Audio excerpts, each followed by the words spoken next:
आप सोच रहे होंगे 9 रूप तो देवी के होते हैं, फिर बहू? भाई बहू भी तो लक्ष्मी का रूप है।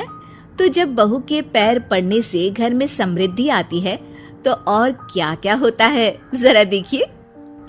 रामलाल और श्यामलाल 2 भाई थे। दोनों बड़े ही प्यार से साथ ही एक ही घर में रहते, लेकिन दोनों की बीवियों का रवैया एक दूसरे के लिए बिल्कुल ठीक नहीं था।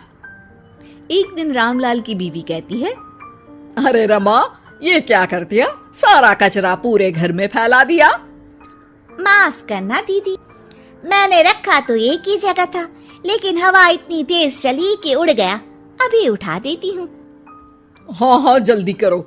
और एक बात, अब भाई साहब से बोल देना कि 2 रसोई कर ले। पता तो है मेरा बेटा सोहन बड़ा हो गया है, अब लड़की वाले भी आने लगे हैं, तो उसकी शादी हो ही जाएगी इस साल। हाँ हाँ दीदी, मेरा बेटा विहान भी तो बड़ा हो गया है और उसकी भी तो शादी होनी है। ठीक कहती हैं आप। अब हम ऊपर वाले तल्ले पर शिफ्ट हो जाएंगे। मैं विहान के पापा से बात कर लेती हूँ। बात नहीं करना, शिफ्ट होना है, क्योंकि मैं अब साथ नहीं रह सकती।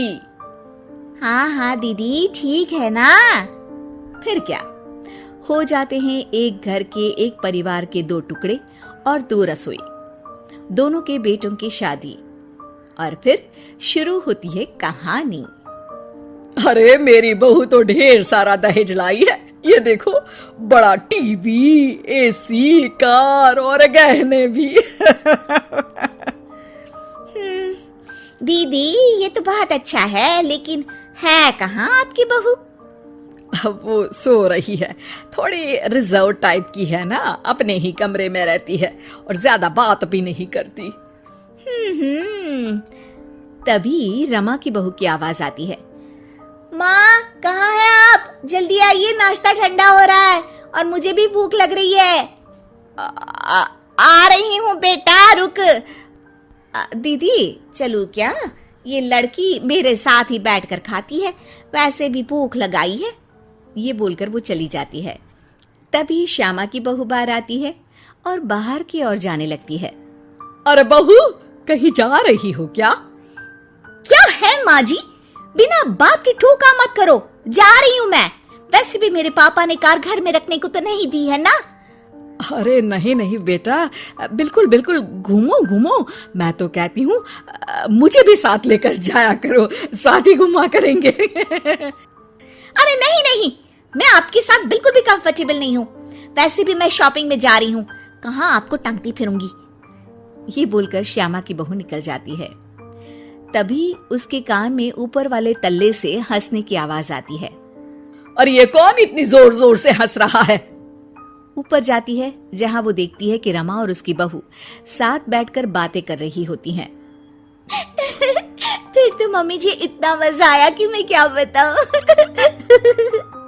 हाँ हाँ बहू, सुनने में ही हंसी नहीं रुक रही। तू तो वहां मौजूद थी।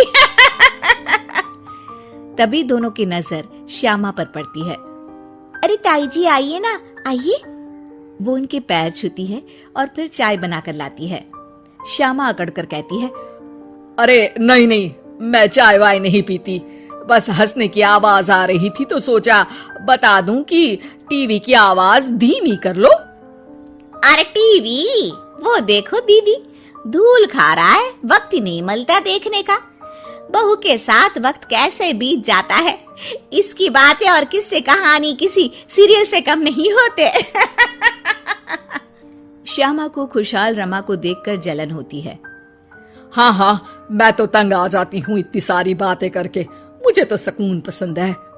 ये कहकर श्यामा चली जाती है। अगले दिन रमा अपनी बहू के साथ घर से जा रही होती है कि तभी दरवाजे में श्यामा उन्हें टोकती है। अरे कहाँ जा रही हो दोनों? अरे देखिए ना दीदी, इसे शॉपिंग करने जाना था। मैंने कहा अकेली चली जा, तो कहने लगी मम्मी जी आप घर में अकेले बोर हो जाओगे ना, आप भी चलो हमारे साथ। अरे अब इस उम्र में तू कहाँ घूमेगी? अब देखते हैं दीदी, जहाँ ये लड़की घुमा दे। अब मेरी बहू भी कल गई थी कार चलाकर। हाँ। तभी रमा की बहू कहती है, ताई जी मुझे तो कार चलानी नहीं आती, लेकिन हाँ, इस सुहाने मौसम में मम्मी जी को स्कूटी की सैर करा देती हूँ। श्यामा का मुंह बंद हो जाता है। वो अपने कमरे में चली जाती है जहाँ उसकी बहू बैठकर अकेली टीवी देख रही होती है। बहू, तू भी कुछ बातें किया करना, मैं अकेले अकेले बोर हो जाती हूँ। तो क्या मैं यहाँ आपको एंटरटेन करने आई हूँ? देखिए मम्मी जी, मैं तो सिर्फ ये कहना चाहती हूँ कि ये टीवी मेरे पापा ने दी थी, तो ये टीवी कल तक मेरे कमरे में लग जानी चाहिए, समझिए आप। ये बोलकर वो वहां से चली जाती है। श्यामा सोच लेती है कि वो अब ये सारी बातें अपने बेटे को बताएगी। शाम को उसका बेटा जब घर आता है। अरे देख बेटा, तेरी बीवी सारा दिन अपने कमरे में रहती है, न बात करती है न चित। मैं बूढ़ी सारा दिन भूत की तरह अकेली घूमती रहती हूँ घर में। अरे माँ, मैं क्या बोलूं? मैंने कई बार उसे बोला कि सबके साथ उठा बैठा करो, हंसा बोला करो और मिलकर रहो, लेकिन वो कहती है कि उसका मन ही नहीं करता। अरे क्यों मन नहीं करता है? ऐसा क्या हो गया? माँ, तुझे याद है उसके पिता ने कार देने से मना कर दिया था। कहा था कि उनके पास पैसे नहीं है, साथ ही तेरे सामने हाथ भी जोड़ा था, लेकिन कैसे तूने उसके पिता के साथ बुरा व्यवहार किया था। उन्हें कहा था कि पैसे नहीं है तो किसी भिखारी से शादी कर दो अपनी बेटी की। हाँ बेटा, तभी तो आज दरवाजे पर इतनी लंबी कार खड़ी है। बस माँ, तो अब तू उस कार से ही बात कर और उससे मन लगा, क्योंकि पिता के आंखों का आंसू आपकी बहू के दिल तक उतर चुका है और आपकी इज्जत उसकी नजर में। अब श्यामा को समझ आता है कि कुछ निर्जीव चीजों से घर भरने से अच्छा है कि सजीव चीजों से जिंदगी भरी जाए।